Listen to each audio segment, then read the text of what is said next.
When they were excavating the site of the memorial, they found the remains of a Marine. Didn't know who he was. All they did was they got Silhai to come here. It's now JPAC, but Central Identification Authority Hawaii then. They took his remains back to Hawaii, and there the story died, you might say. Put a plaque down to the unknown warrior, and that was it. Now, as I was doing some research about L Company, 3rd Battalion, 5th Marines, doing that patrol that they were on, there was a hand-drawn map of where they crossed the river and spent the night on the hill. What happened is they spent the night of the 18th of August on this hill. At dawn on the 19th, they come under fire from the Japanese from this ridge over here. And a Sergeant John Harold Brannock was killed. They buried him and went on with their mission. Now I'm doing this research about what L35 are doing, and suddenly I had a look at this hand-drawn map and I said, oh, hang on, I've suddenly lost all interest in what I was looking for. That's highly likely to be John Harold Brannock. So I told a mate of mine who was the manager of Boral Gas about this, and he said, my house girl's brother, local, was the first to find the remains, and he took some items without telling anyone. Why don't you go and talk to him? So it cost me a carton of beer and $80. What he took was a compass. He found a compass, 5 coins, 2 of them were Canadian, which was a clue, by the way, for years later, and a ring. You know, any writing on the ring? Oh, yeah, a little bit of writing. I'm thinking maybe a girlfriend's name, something that would give me a clue that was John Harold Brannock. So anyway, I got to see the ring. He thinks it's worth $1 million.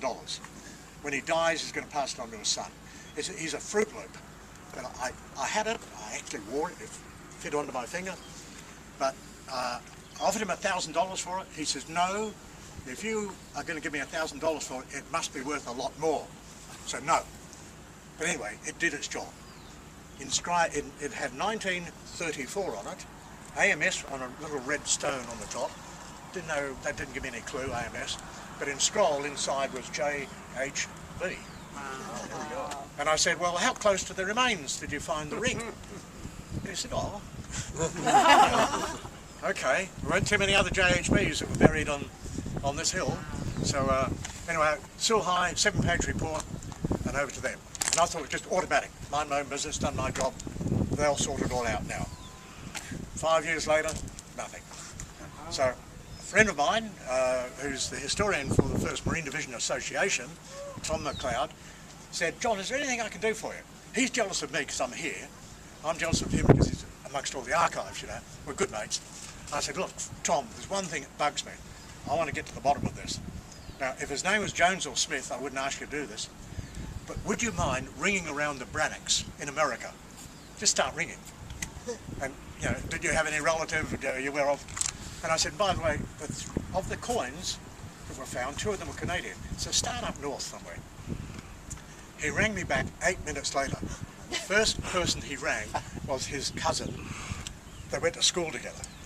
He was from Madeira in Pennsylvania, and the VFW post in Pennsylvania, in Madeira, is called the John Harold Brannock Post. And so we got on, then I'm back onto JPAC now.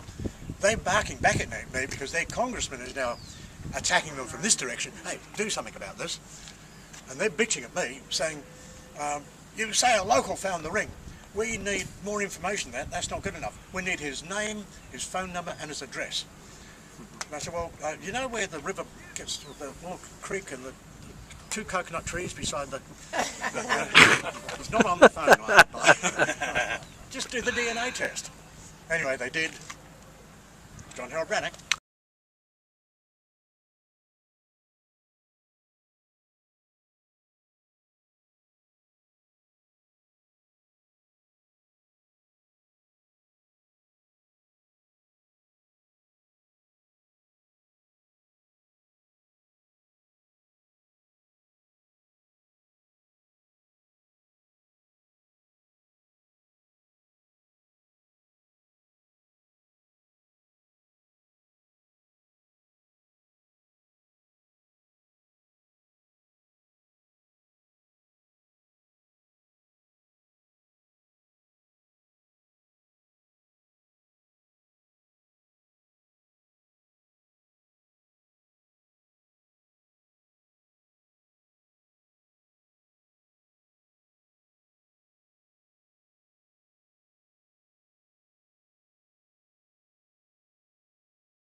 This is where the Achiki detachment was destroyed, right on this sand spit.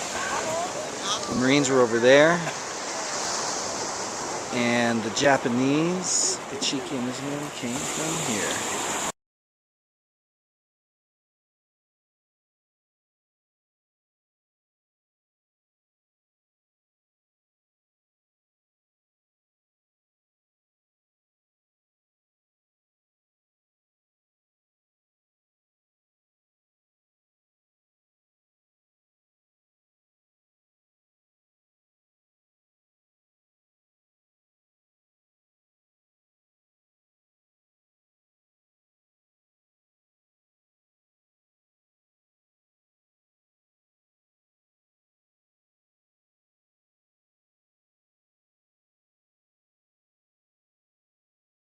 Here we are in the tunnel under Pagoda Hill. There's Chuck leading the way. Get a picture in here if I could ever get anything going. And this is the way out. This was the bomb shelter. We don't know who Fred, in memory of Fred though, but it's 2010, so a little There new. you go. Yeah, well, you notice it's pretty close to the entrance. Oh, look at all this over here. 2008. 48. Yeah. No, 2008. Oh, thank you.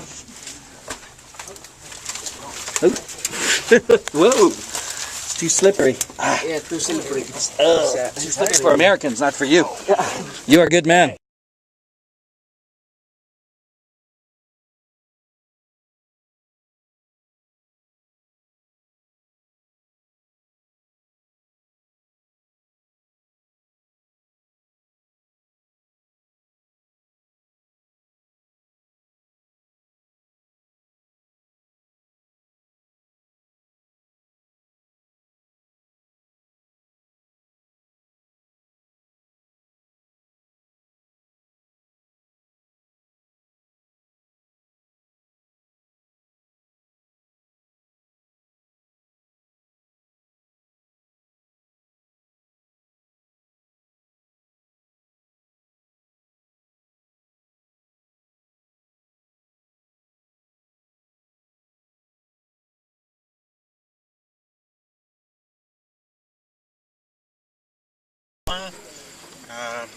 Being continually lit up not just by the flares but by the artillery that was constant, and you could have anything you wanted here: rifle, machine gun, mortars, but this was the final defensive line.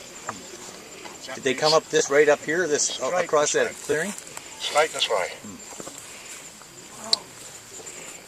There's a brand new road has been put in the last 6 weeks, so that wasn't there. The heavy jungle was over there. That's been logged and farmed several times. We're about to declare this a national park, by the way. Good. Certainly I'll want that through by for the 70th next year. This is an icon piece of history, and really this represents, to me, World War II in the Solomons. This place can represent from Morale Sound to Cape Esperance. This is the icon place that should be preserved for all time. And had I known about the road, it wouldn't be there. But, very macho, but I certainly would have fought against that road being put there. But nonetheless, you're on bloody ridge. Now it's interesting to speculate. Vandegrift gets the Medal of Honor for winning the Battle of Guadalcanal. But had he had his way, if you take that last hill dominates Fighter 1, which is over that way, and Henderson. So if you hang on to that for even an hour, with your automatic weapons you can destroy all the planes, and you've won the Battle of Guadalcanal. Speculation is that, in most of the books, about the timing. If the Japanese attack on the 11th of September, there's nobody here, but Vandegrift's there. And if you get the headquarters, where are the instructions going to come from? Who are you going to shoot at? Confusion. In the meantime, your planes are being destroyed. And that's all they need to do. Get rid of the planes, then the ships will pour them in. If he attacks, when they interviewed General Kawaguchi, he was reflecting about it in his memoirs, he said, I shouldn't have attacked on the 12th, I should have done it on the 13th. The logic being that he had all of his men ready. And you could argue that unless there had been patrols and they determined that yes, the Japanese are there, and did something about it in the meantime, but if they attack on the 13th, the tissue-thin forward defences are still there, and with no artillery turned around. So that, oh, we're being attacked by the Japanese. Okay, turn the artillery around. Who are we shooting at? Half an hour later, it's too late.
Now it's getting windy.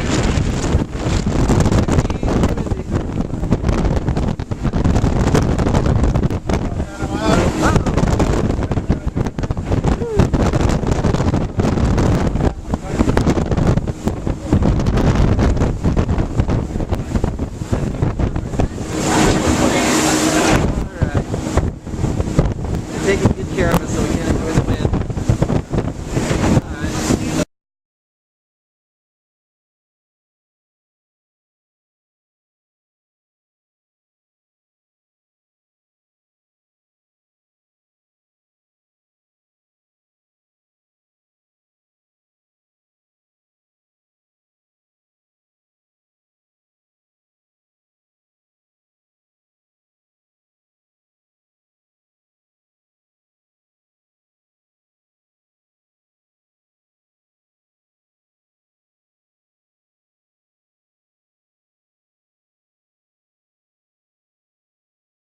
You can't run into the boat.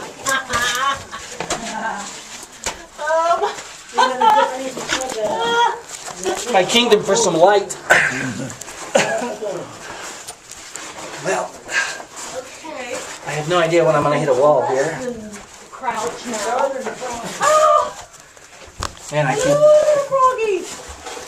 There's a frog? Oh, good. Don't step on him. Okay. Oh, it's muddy. Good. Yeah, that's good. And I think we're turning here. Thank you. I'm just going by feel against the wall because I can see absolutely. Oh, I think we're going up. Oh, man. Okay. It's muddy, all right. Where's the roof? Ooh, okay. You know, this is quite hard by Vietnamese standards. I don't know what you're bitching about.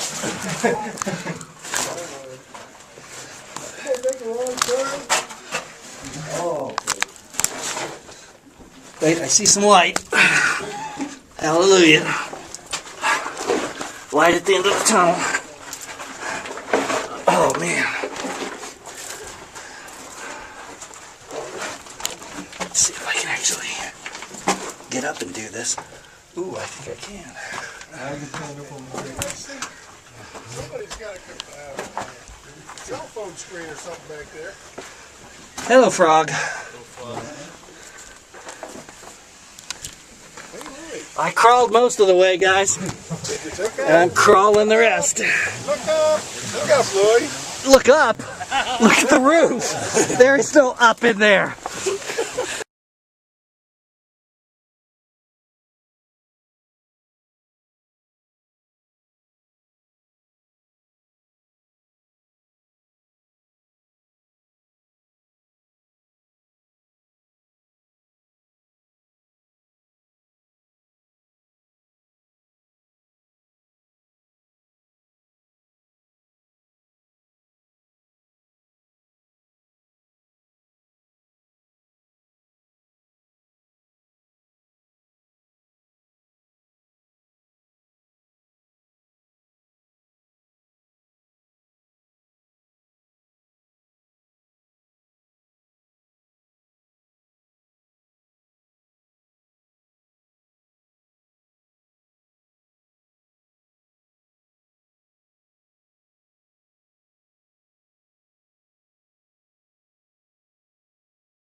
During the Second World War,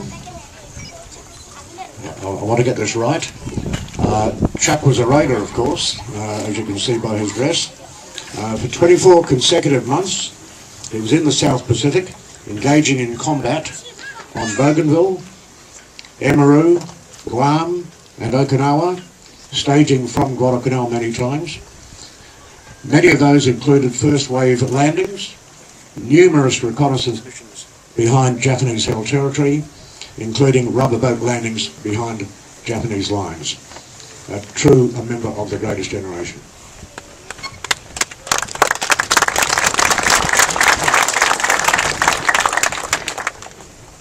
Governor General, Mr. Prime Minister, members of the Diplomatic Corps, Colonel Line, my new friend Tom, Coast Watcher, veterans, distinguished guests, ladies and gentlemen.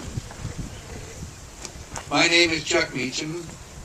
I served and fought with the 3rd United States Marine Raiders as a Browning automatic rifleman during World War II.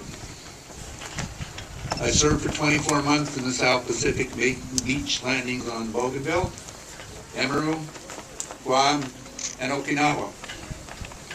On Bougainville, I also participated in behind-the-line rubber boat landing. While I did not fight here on Guadalcanal, Guadalcanal was our staging area, and I spent many months between campaigns down at Costa Furunga in 1943, 44, and 1945. Guadalcanal was the Japanese Waterloo of the Pacific Campaign in World War II. It was here that the United States and our bound allies, including Great Britain, Australia, New Zealand, and the Solomon Islanders, turned the tide and went on the offensive against the Imperial Japanese on the air, land, and sea. It took 36 long bloody months from August 7, 1942 to August 15, 1945 to achieve victory in the Pacific. As one of the men who fought in that titanic struggle, I never expected to be here today, and I can hardly believe that I am. It's only fitting that we gather here on this first battlefield of that war to honor our dead and wounded, and those who, like me, are blessed enough to have survived. Let us also pay homage to the widows, the fatherless children, and those others left behind. Their suffering approaches that of those who served on the battlefield. The world thanked them then, and we thank them now, those heroes of the Pacific Campaign and their families. This historic struggle began right here 69 years ago, and I have to have a personal note. I must recognize my Raider brothers of the 1st and 2nd Raider Battalion, Colonel Edson of Edson Bloody Ridge, and Colonel Carlson of the Long Patrol.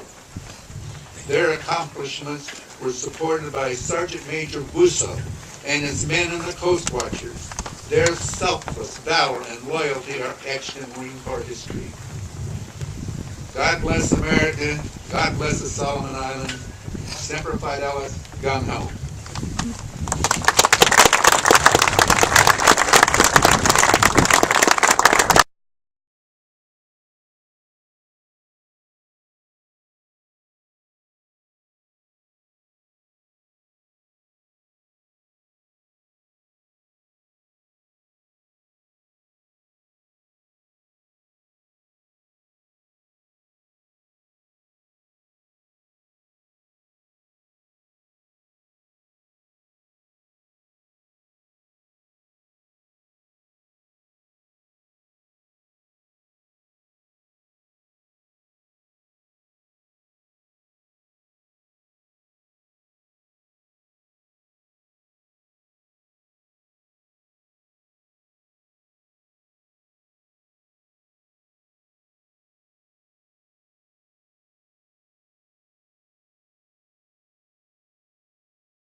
and put the date is there.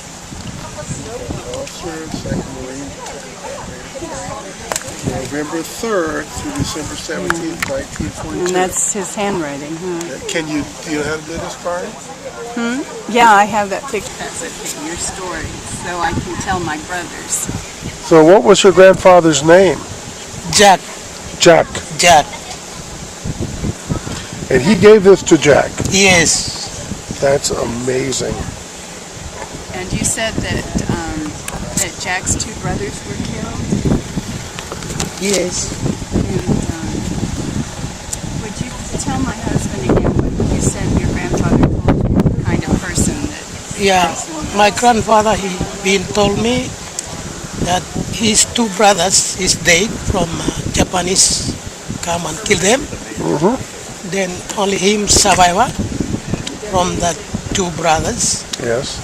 Then when American come, Jack been work with this man until American go by. And why did your grandfather, what did he think of Carlson? Why did he like him? Why did he serve under him? He only give this pot for my grandfather, Yeah. and he been told him, I cannot forget you. I always must remember you. Until you die, I will die. Oh. This man's story. He told my grandfather. Then my grandfather been keeping this one. Then after that, they give me more. Then I keep this one. And you said that your grandfather said that Evans Sr. loved the Solomon Islanders. Yes. Could you tell us about that? My grandfather been told me when American come here, every black man they happy. And the American they love them, not like a Japanese. They come, they are black man here everywhere, and they kill the black man. Also, but American come here, all the black man they happy, work with them American groups. A lot of people's been work with them American. My grandfather been told me. Well, did he, what kind of things did he do to help the Americans? He was a scout, right? Yeah, because at that time they fight the hard time. When American come here, they save a black man from a Japanese. I'm so excited, so happy to meet you. I have wanted to meet someone here who knew my grandfather. He wrote great things about the Solomon Islanders. He thought that you all were good people, you were kind, and you were courageous. You had great courage, the Solomon Islanders. And Thank you. Because of the Solomon Islanders, many, many American lives were saved. And that is something that we, the families, will always be grateful for. So it's an honor to meet you and to hear your grandfather's story. What is your name? Samuel. Samuel. Samuel? Yeah.